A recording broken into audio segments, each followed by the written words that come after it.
Good morning, everybody. Please take your seats. Good morning.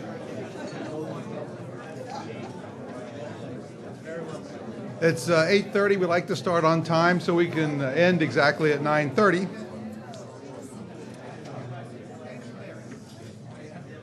Let me welcome you to New York Law School and to our City Law Breakfast. I am Ross Sandler, Professor of Law and Director of the Center for New York City Law, and I'm delighted to see so many people here and to attend this Friday morning breakfast so early. These breakfasts are jointly sponsored by Con Edison, Verizon, the Greenberg Traurig Law Firm, and the Murray Goodgold Foundation. We're very grateful for them because they allow us to have these breakfasts open and for free in the Civic Center area where we can attract so many people who are interested in government and who like to hear and see people speak about important public issues. Today, of course, we're talking about charter revision and the items that will be on the ballot on November 2nd. And we are honored to have Matthew Goldstein here, who chaired the commission. First, let me just say to Chancellor Goldstein that a number of students are here, and they have a 9:15 class. So if they walk out during your talk, it is not a protest. They are doing what they need to do. They have a 9:15 class. They should walk. We're also delighted to have a number of people who have and are playing important roles in New York City government. Let me start with going back the furthest, Judith Gribbets, who I just asked when was he in the law department, 1958 to 1960, and where Mayor Wagner, of course, was the mayor, and he also served on 3 charter revision commissions, the 1989 one being among the most important of all charter revisions commissions. I also like to acknowledge Hope Cohen and Carlo Sciurra, who are on the current commission with Matthew Goldstein. Deputy Mayor Carol Roman Robles, where is she? There she is. And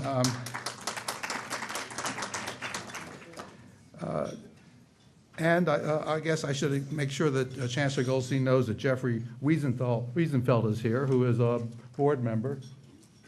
So, Jeffrey. Now, this vote is a very important vote.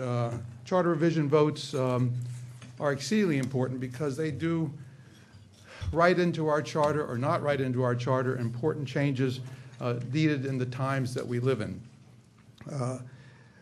Mayor Bloomberg, among the more important decisions is who's going to chair a charter revision commission, because the chair lends the dignity, their personal dignity, and their leadership to a commission, and that is exceedingly important in getting the results of the commission through the referendum process. And in selecting Chancellor Goldstein, he could not have made a better choice. Chancellor Goldstein graduated from CUNY in 1963, his area mathematics and statistics. He went on to a PhD at the University of Connecticut, had a distinguished academic career in his field, co-authoring 3 books in his field of mathematics and statistics. He had a very important term as president of Baruch College, and for the last 11 years has headed CUNY and has led it through important innovations and reforms that reflect high honor on this great university. He then took on this major responsibility for the city of leading the Charter Revision Commission, and we are delighted to bring him to the podium here at New York Law School.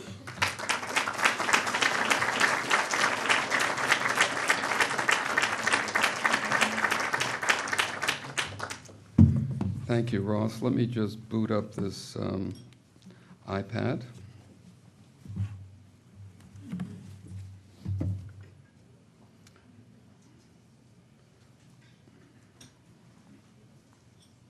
Oh, okay. So, Ross, thank you. I don't need those. Thank you. Ross, thank you for the invitation. I believe the last time I was here was a good 8 or 9 years ago, shortly after I was appointed chancellor of the City University of New York, and my task there was to provide a roadmap and a vision ahead for the university, and it's always a pleasure to return. What I'd like to do this morning is to take about 15 minutes, no more than 20 minutes at most, to take you through an accelerated journey that all of us on the commission went through for about 7 months, just to give you a sense of the compressed time that we had and how we came to certain of the decisions that we came to that you will be reacting to on November 2nd. And I would just leave you with 3 words: turn it over. You've been reading about the ballots, and we're a little concerned about the ballots. It's a new modality for voting. There's been lots of fits and starts. The fonts, when you turn the ballot over, are quite small. So if you have a little extra thickness in your reading glasses, it will help you. And make sure you use the magnifying glass that is made available to you. So let me go back to a phone call that I had with Mayor Bloomberg. I guess it was early February when he called, and I speak to the mayor on a fairly frequent basis, and I thought it was just another call about me asking for money and him saying no. But it wasn't. He said, you know about this Charter Revision Commission that I've made a pledge to put together? And I said, yes, yes, yes. And the next thing I know, he said, I'd like you to chair the commission. And I held the phone away and said, what? I need this, as Judah would understand, like a Lachen cup for those of you who... So in any case, I was delighted to help the mayor. He did appoint, in my estimation, a very distinguished group of women and men. There were 15 of us, a diverse, highly committed group of commissioners, and then let us do our job independently and without interference. And I think publicly, again, I want to commend the mayor for doing that. When he called me, he said, you need to be independent, but these are areas that are of concern to the voters. These are areas that are of concern to me, but do what you need to do. And so I think that shows the dignity and the commitment of our mayor in a very important task. We did have a very truncated time to do our work. I said very early to my fellow commissioners that I believe it is essential that we bring something to the ballot in early November. And then going back from there, we knew that we had a maximum of 6 months to do a thorough review of the charter, and then to bring forward material that we thought was were appropriate. So we started our work with 5 public hearings in April, 5 public hearings, 5 issue forums in May and June. We brought in experts from around the country in term limits. We had Richard Niemi, who is a distinguished professor of political science at the University of Rochester, Patrick Egan, a professor at New York University. We wanted to look at voter participation, which is a systemic problem in New York. Not enough people are coming out to vote. We heard from Jerry Goldfeder, who is special counsel at Strzok and Levin, Phil Thompson, an associate professor at MIT.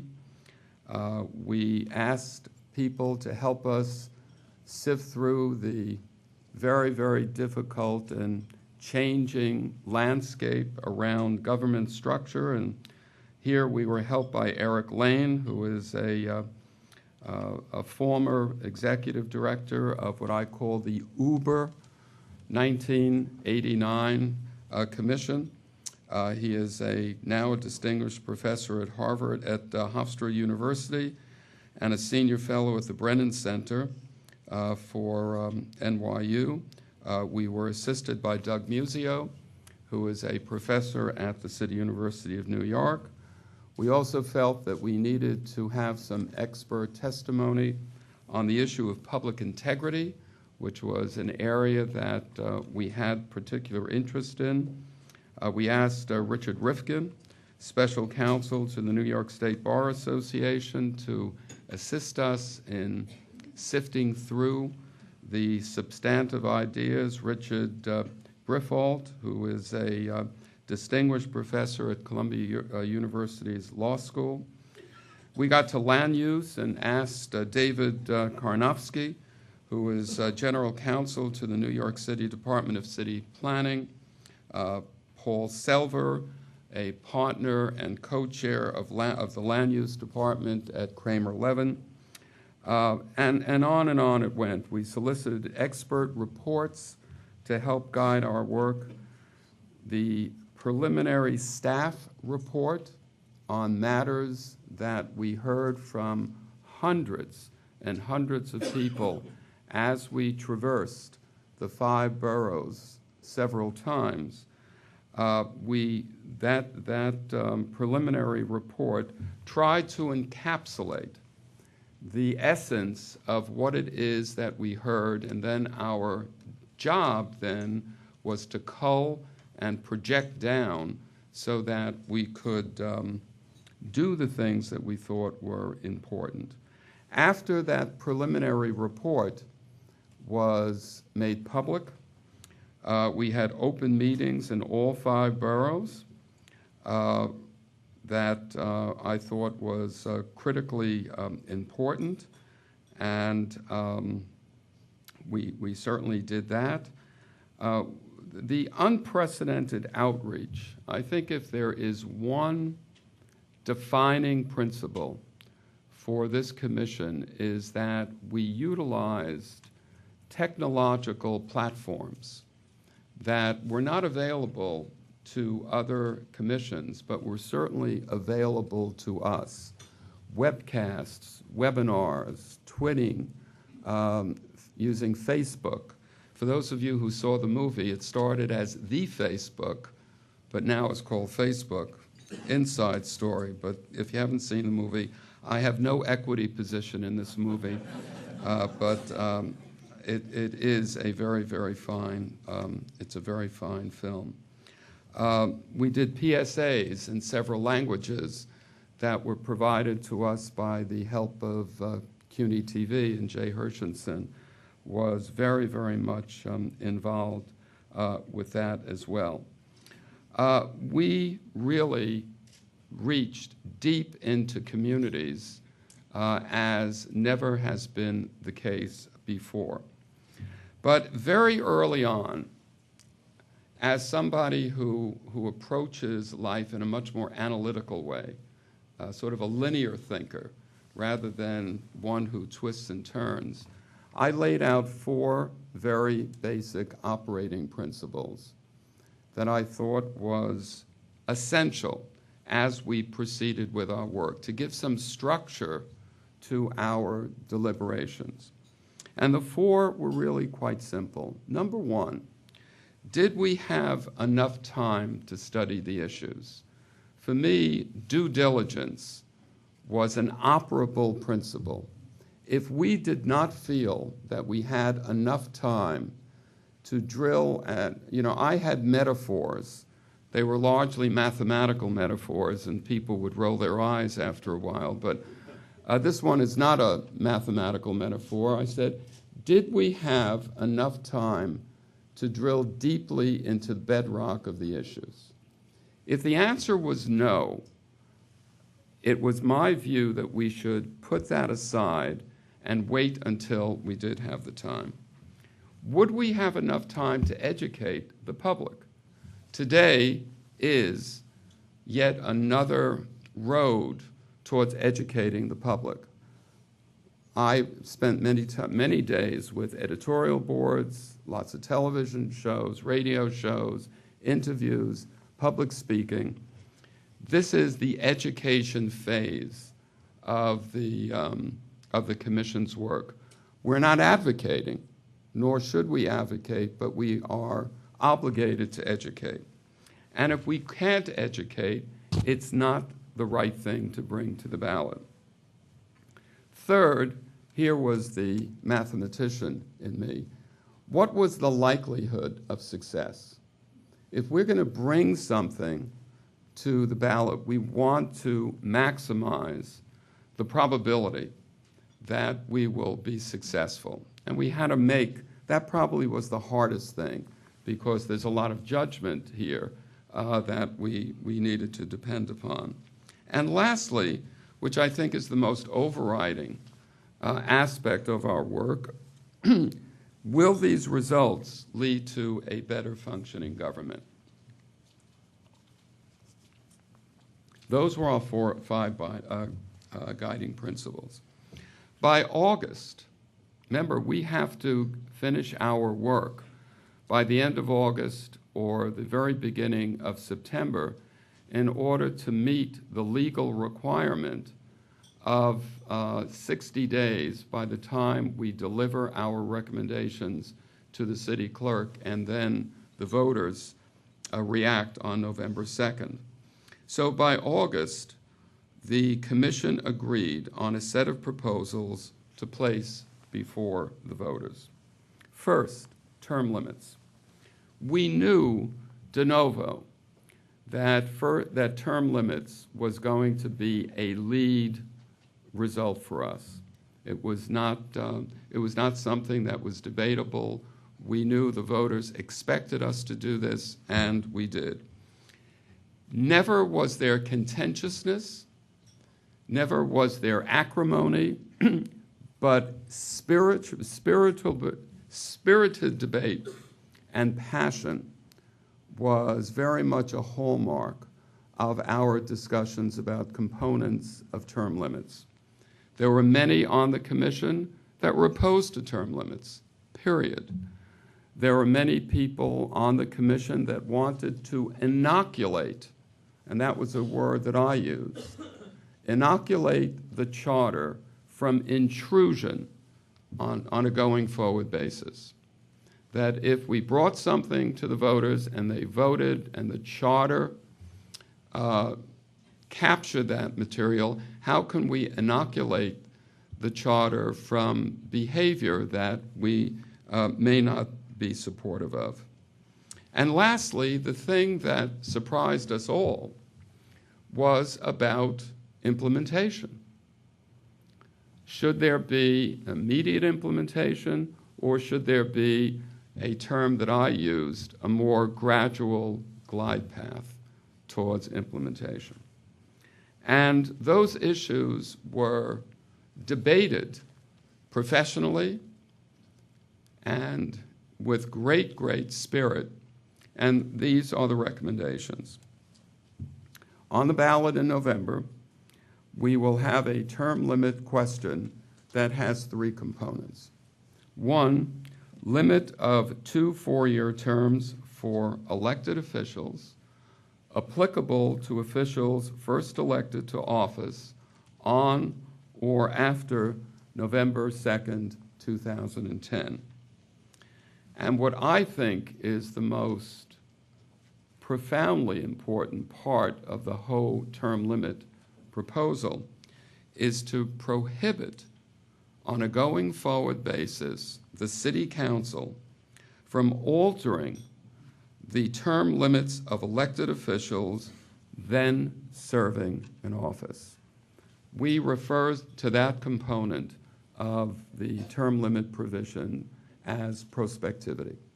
Never have we seen this before in the history of charters in the city of New York. Then we had a number of areas that were sitting around from prior commissions and others that popped up that we thought we had sufficient time and that satisfied our four principles. And let me go through those very, very quickly with you. One, and they're all under what I would call government transparency, efficiency, and integrity. Those were if there were defining words of what these provisions are, I would say that they all refer to transparency, efficiency, and integrity, something I don't think any of us could disagree upon. First, and there are 7 of these that are bundled, and I'll talk about why we decided to bundle. 1, required disclosure of independent campaign expenditures in order to provide the public with more information about those expenditures. For example, which groups and individuals support and or oppose certain candidates and political causes. Second, reduce the signature requirements for petition, thereby expanding ballot access and increasing voter choice. Third, reconstitute the Voter Assistance Commission within the Campaign Finance Board, which has greater funding and an operating framework, and that's really the driving force behind that, in order to increase the Commission's impact, and then to rename the Voter Assistance Commission to the Voter Assistance Advisory Committee and reduce it to 9 members. Fourth, strengthen the city's conflict of interests law to establish mandatory training for public servants and increase penalties for violations from the current $10,000 to $25,000. Fifth, consolidate administrative tribunals into the Office of City Administrative Trials and Hearings in order to streamline operations. Deputy Mayor Carol Robles-Ramon was very helpful to us as an expert in this field and really clarified the issues for the Commission. And Deputy Mayor, I want to thank you for that. That was very helpful to all of us. 6, review reporting requirements and advisory bodies to ensure their usefulness through a report and advisory board review commission. And lastly, amend the fair share law to increase transparencies of decisions by expanding the map showing the location and use of all city-owned real property to include the location of certain transportation or waste management facilities operated by the state or federal government. If there's one thing that I really put my weight behind, it was that particular provision of that 7-part provision. It may make your eyes glaze, but when I heard over and over again from people pleading with us to say, we are in communities overburdened by these kinds of facilities. Our children are sick. Our elderly are having respiratory problems. Ophthalmology. We heard from people about eye problems as a result of this. I felt we needed to do something to disclose this in much better way, and that's why it's on the ballot. In its deliberations, Commission considered that city will be using new ballot measures in November. And I started with that, and I'm going to end in a moment with that, just to really put out a clarion call of concern. I looked at these ballots very early on, and I know that some of you are interested why we bundled questions. We bundled questions, especially question number 2, that has these 7 discrete and non-overlapping provisions, because when you go on November 2nd and turn that ballot over, you're going to see a space of about this much, and I'm not exaggerating, about this much. The fonts are going to be very, very small. And in order for us to get this on the ballot, these things that we thought were important to get on the ballot, we had to make a judgment. And the judgment was, how do we operate with the physical constraints of something we had no power over to change? What we had wanted to do was to have another page, and we were told early on that that was not possible.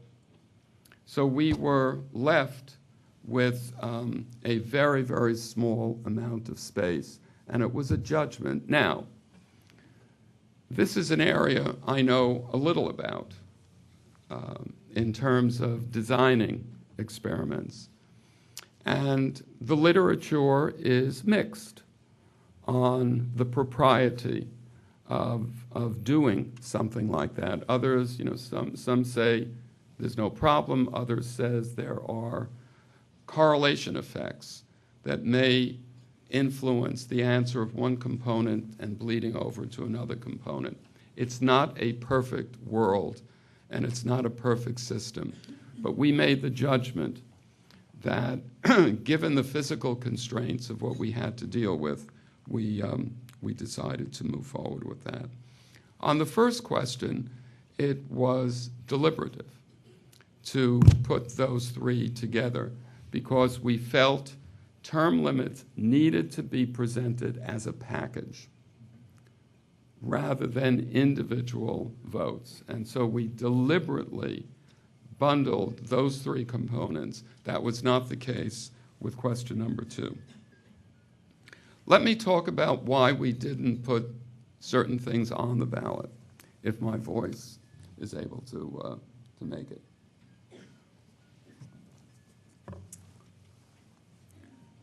Many of you probably thought we should have nonpartisan elections, or top 2, on the ballot. I was very interested in moving ahead with nonpartisan elections, with a really thorough discussion about it. I read every piece of literature. I had certain concerns about the analytics of the literature.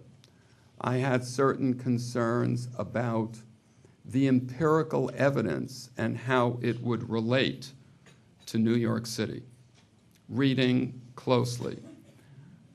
I probably looked at more regression analyses than I have looked at since I taught regression analysis more than 20 years ago. I understood the material. The reason that we did not put nonpartisan elections on the ballot this year is for really 2 very essential reasons. One, the commission, almost to the last individual, believed that it violated 2 of our operating principles. One, that we didn't have enough time to study the material. We couldn't drill deep enough into the bedrock. Number 2, we thought the probability of success was going to be very small. And another commissioner said, even putting that aside, if the negativity and the likelihood is small, that may have an effect on people's reaction to the other ideas that we had on the ballot. So it was on those reasons, plus the final reason, we had commissioned an expert, really a world-leading expert on the matter of nonpartisan elections, who we had commissioned to get the data that I thought we needed and to do the analysis that would really shed light on some chilling aspects that some people on the commission had about the potential effect on minority communities around the city. And I was deeply concerned about that and said, we have to have the data to inform this decision. And if we don't have it, we're not going to be able to satisfy and we couldn't get it in time. And that's the inside story of why nonpartisan elections is not on the ballot. Land use. The only thing we have on land use is a very small component. We didn't discuss ULIP. We didn't discuss the 197A provisions, all of the other provisions that I thought were important. We ran out of time. We just should not have, and we did not, bite off more than we can chew. And that was an admonishment that was made very, very early on by me and others, that let's not be too cavalier and think we know the issue and accelerate our due diligence when indeed we are really not confident in understanding the issues far enough. But the areas that created great interest, aside from land use and aside from nonpartisan elections, was government structure. And we, the commission, instructed our executive director, who, by the way, is here with us today, Lorna Goodman. I don't know if we could never have done this without Lorna and her staff. She was fabulous, and we really owe a debt of great gratitude to her. We would just not have gotten this done. So I think at the end of the day, government structure, land use, and nonpartisan elections, the things that we asked the staff to really put a lot of work on and create a body of material to hand over to the next commissioner. Because, you know, commissions are like relay races. You are given a task, you run as fast as you can with integrity and honesty and professionalism, and then you run out of glucose. For those of you who are runners, you run out of glucose, you stop, but you take that baton and you hand it to the next commission. And for us, the handoff was nonpartisan elections, government structure, land use. We hope that the next commission, whoever that commission is, whether it's Mayor Bloomberg, if he wants to have iteration 2 of ours, we would hope that they would look at those 3 areas. Before I leave and take questions, Ross, thank you, Lorna Goodman and her very able staff. I know Matthew Gorton is here with us. Rick Schaefer, the university's general counsel, who is an extraordinary guy on any kind of attribute you want to list, was invaluable, truly invaluable to me and the rest of the commission members as general counsel to the commission. And Rick, thank you. And he's sitting next to Judith Ribbett. Joe Vitariti, our director of research, was my psychoanalyst. I never had a psychoanalyst, but you were my psychoanalyst, and you did great work and really kept our thinking. Jay Hershenson, who insisted that a strong, vibrant, modern communication strategy be the thing that we had to use in order to educate the public, was here, and his work with CUNY TV was phenomenal. We already mentioned Carlo Shishora, who's one of the better. They're all great. It's like you have children, they're all great. But Carlo was great. When he went to Italy, he sent me a bottle of wine from Sicily, which, Carlos, that was a great bottle of wine.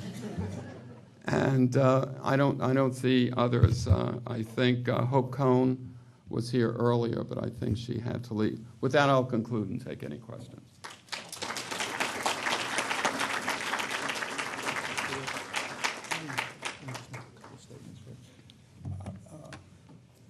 I think that that was a really interesting talk for those of us who follow the Charter Revision Commission, and I think you cannot underestimate the importance of the principles that you announced, because we've had commissions, Charter Revision Commission in the last 25 years that range from the most profound issues, as the 1989, to some that seem awfully frivolous, and but by articulating principles like that, I think that's a legacy of importance for the city and future charter revision commissions. So beyond the specifics, I think that's a great contribution. I thank you for that.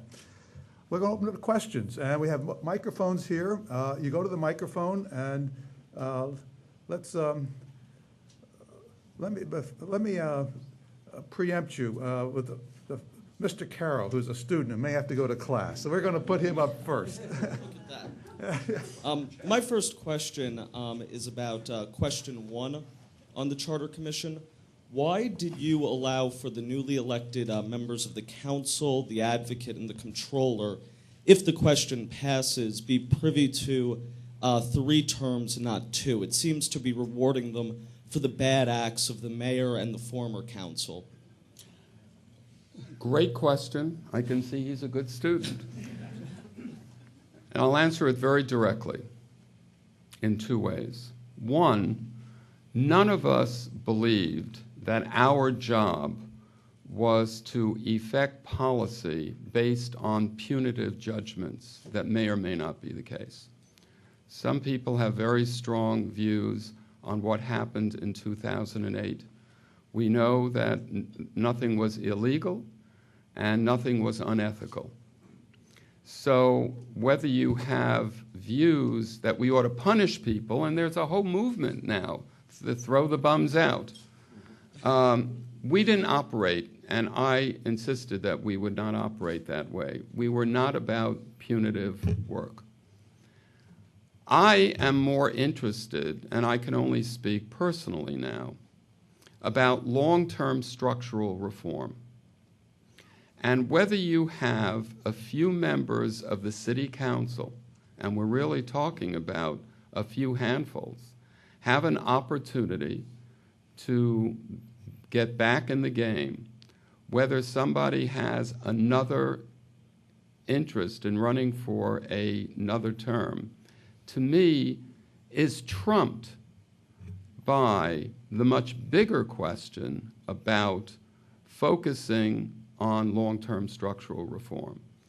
There was very, very, and I use the word passionate and spirited debate about effective date, whether it should happen immediately or there should be a glide path. I suggested a compromise. Somebody referred to it as the Goldstein theorem. I think I wouldn't want to be known for that theorem. I have a number of other theorems I'm known for, but not that one. Really to serve as a bridge to bring together people who wanted full grandfathering from those that wanted immediate implementation, and we suggested a hybrid approach. At the end of the day, after many votes and lots of discussion, the commission reported out unanimously, and that's where we are. Thank you. One of the serious arguments against any term limits has been the lack of experience, lack of development of experience on the part of the city council members engendered by the revolving door of only 2 or even 3 terms. Did the commission at any point consider term limits only for either citywide officers or the chief executive, as we indeed have in the federal government with term limits on the president but none on Congress. Yeah, there was a lot of discussion about that. There was some discussion about differentiation between terms for the executive branch, people elected for city government overall, the public advocate, borough president, and certainly the mayor, as opposed to the city council, to differentiate 3 terms for one group, 2 terms for another group. Yes, there were lots of that. The most interesting thing about the term limit debate was that the vast majority of the members of the commission publicly are opposed to term limits, period. They believe it limits voter choice and that we shouldn't do it, but we understood by accepting our offer, accepting to sit on this commission, that we wanted to bring back for referendum the idea, do you want to go back to what occurred, what was in place before 2008? And that's what we did, and that's what you're going to be voting on. Yes, sir. Let's go to this side. I'm sorry, let's go to this side. Thank you. Good morning. My name is Dan Jacoby. I'm the Executive Director of Grassroots NYC. Just want to make a couple of quick points. I want to make lots, but I'll hold it way down. The first is that all your complaints that you didn't have time to get whatever done aren't true. You chose not to take the time. You could have taken another year, and we wouldn't have had to deal with this year. So that's one thing. Second is you're hacking at branches. You're not cutting at the roots. Your conflict of interest things. In today's city law, you can see the city law thing. There's an article entitled, Conflict of Interest Board Can't Discipline School Principal. Your proposals don't fix that problem. You are hacking at branches, not at the roots. The final thing is, if I'd had the resources, I'd have kept everything off the ballot this year because your final report is proving that you didn't do your job as according to state law. You're required to, in the final report, to refer specifically to unchanged areas of the charter and explain why you chose not to change them. Your final report ignores 55 of the 71 chapters. You didn't do the job. You chose not to do the job. What you did was minimal at best. Okay. You can see we the have rest, the point details now. at grassrootsnyc.org. Let's let Well, the... that was a very friendly statement, so I thank you for that. Number 2, your question is really above my pay grade. I mean, I think that those are some legal questions that I would have to defer to many of the legal eagles in this audience, but I'd be happy to engage you in conversation if you'd like to do it. Yes? I'd like to speak to a question involving term limits that I don't think has been the focus of much attention, and I'd like to examine the proposal through the lens of your 4th principle, which is, will it lead to a better functioning government? One of the most difficult things to get a public official to do is to think in long terms. I know in the course of my career in government, much of it working for former State Controller Ned Regan, who is sitting here. I don't know if he endorses what I'm going to say or not, but much of the effort was to try to force public officials, particularly in the budget area, to think long term. Rather, their instinct is to accelerate revenues and postpone expenditures. It's the worst possible instinct, and it seems to me that what term limits does is to institutionalize the worst instincts of public budgeters and other public officials. You know, let me use a metaphor that I use that I think answers your question. Oh, it's not a mathematical metaphor. Well, it is a mathematical metaphor, unfortunately. I reviewed to term limits as an infinite series that doesn't converge. For those of you who remember even pre-calculus, you may remember. Others, you're looking at me like, what? I think if I come back here in 20 years, if I'm able to walk, Ross, and you will be in your position, we will still be having the same arguments about term limits. It's an argument that is not going to converge. People are not going to be happy literally about whatever we do because people have such strong views. I have my own personal views. I am not a supporter of term limits, but I am going to vote for this provision. because I felt that this is the right thing at this particular time and endorsed it by voting for it. But I can debate it as eloquently, I'm sure, as you can on the other side of the equation. And that's why I just don't think we'll ever get a final answer that will satisfy the vast majority of the people. There are very strong views on all sides of this question. And we'll see. We'll live with this. If this passes, we'll live with this for a while. And then I wouldn't be surprised if in a few years heads are going to rise again and people are going to ask to revisit this and let's reshape it. It's part of what's wonderful about living in a democracy. Let me ask a follow-up on that. According to the provisions, I understand it, the council can still change it. Yes. So you did not change that provision. What you're thinking about, there were some folks who thought that the council should never have that power. Well, here's where I have to defer to the lawyers. Yes, even with the prospectivity, Ross, that we have in here, the council can do it. But it's going to be much more difficult. It's going to be much more difficult for the council to do it, given what we have provided in the charter. Does it inoculate it? No. But the lawyers, and they were pretty clear on this, the lawyers told us the inoculation would not stand up to legal challenge. So we're not going to do that if our advisors told us. But what we have gone is pretty far down that road. I think it would be difficult for the council, for members of the sitting council, to change the term limits provision if indeed it passes in November. Hi, Jim Meyer, Arete Consulting.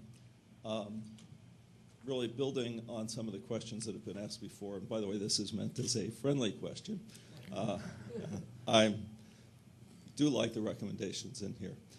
I was curious about your talking about the drilling down the research, because it has always struck me that many of these issues, and term limits is perhaps one of the best examples, are very difficult to research. You talked about I forget, what was it, the infinite non-convergence? Term limits is addressed, for example, with so many objectives. It's going to increase minority participation, lower or raise finance contributions. It's on and on and on. But it ultimately seems to come down to our instinct about what's going to work better. It seems to me your recommendation kind of avoids that by leaving it to the voters to kind of decide over time and make the structural changes. So the question is really on some of these others, if you could give some feel for the kind of research that that the Commission had access to that informed some of the recommendations that you were making, because it seems like... Well, it's a great question, and let me indicate why I had some problems with some of it, and that's why I referred to Dr. Vitariti as my psychoanalyst. I come from a world where when research is done, you feel the research is done. The theorem was proven, and that's it. Social science research, there's never a final answer. I mean, and that's why I use these metaphors of saying that there's no convergence. And it's the nature of the beast. You do your best at a point in time by looking at the data and those sands are constantly shifting.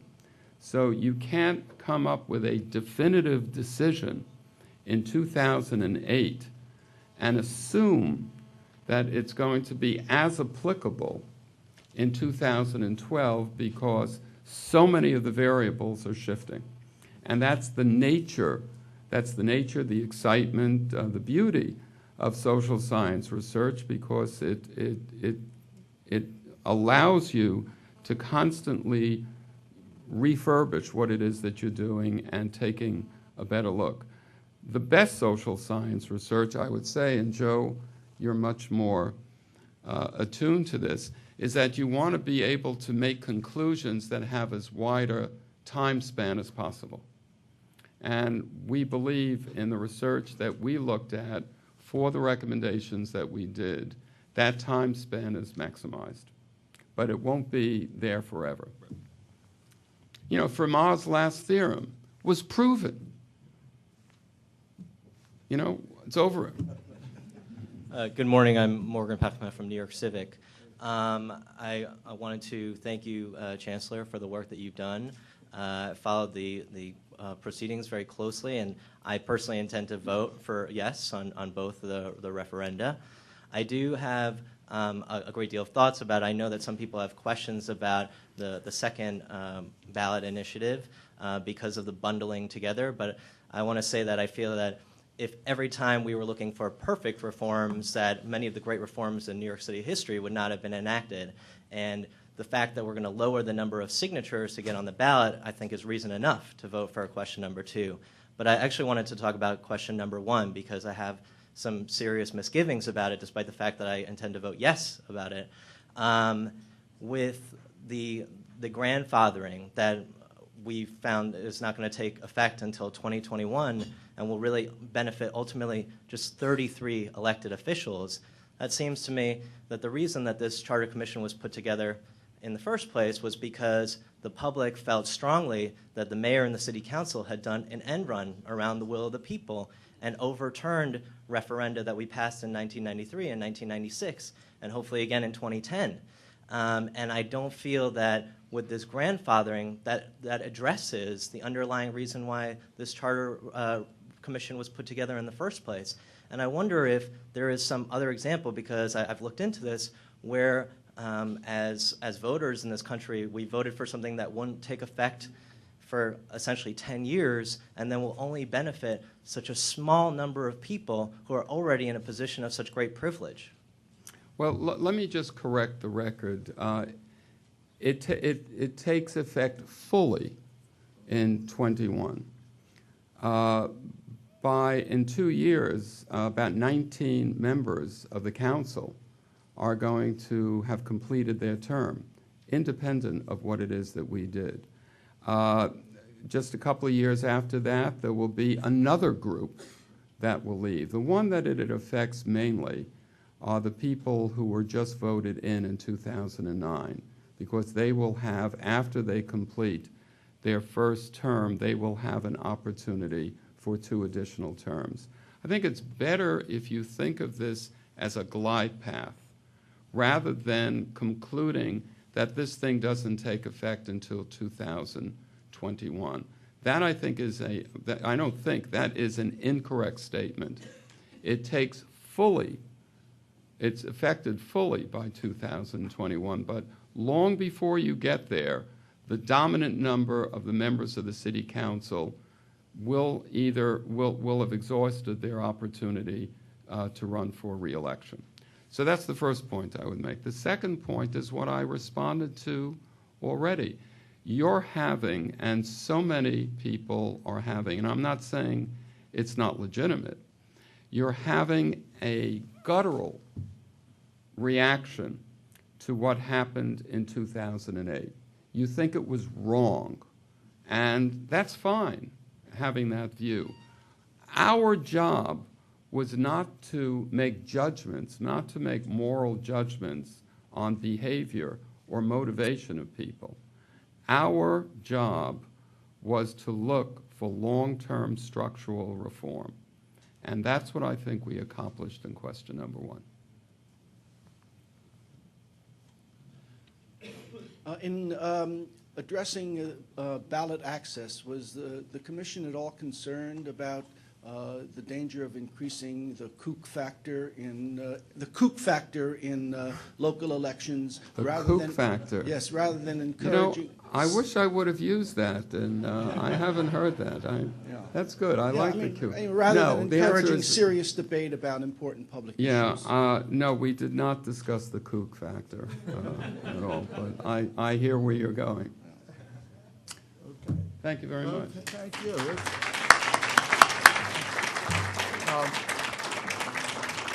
Stay here for a second. Let me, I wanted to acknowledge one more person is here, Carol Post, Commissioner of DeWitt. Thank you for coming. I also want to say that the cameras in the back, one of them or two of them are the law school's cameras, and we do a video webcast what goes on here as it's happening, and then they're on our website as a library of speakers, so you can see today's speaker in a couple hours on our website, or you could have seen it if you were not here, you could have seen it at home, or go back and see the last speakers for more than a few years. So I want to say that. I want to thank Chancellor Goldstein for a really quite stimulating and thoughtful presentation on a topic that is certainly generating a lot of excitement. And as we always do, we like to give to our speakers a product of the scholarship, this law school, and I had a little trouble finding something related to education, so I decided to give the book Saving Our Environment from Washington. This is about environment. If you substitute the word education, you would probably have all the same arguments. So I present it to you with delight from our law school, and thank you so much for a very stimulating and important breakfast. We will see you in January.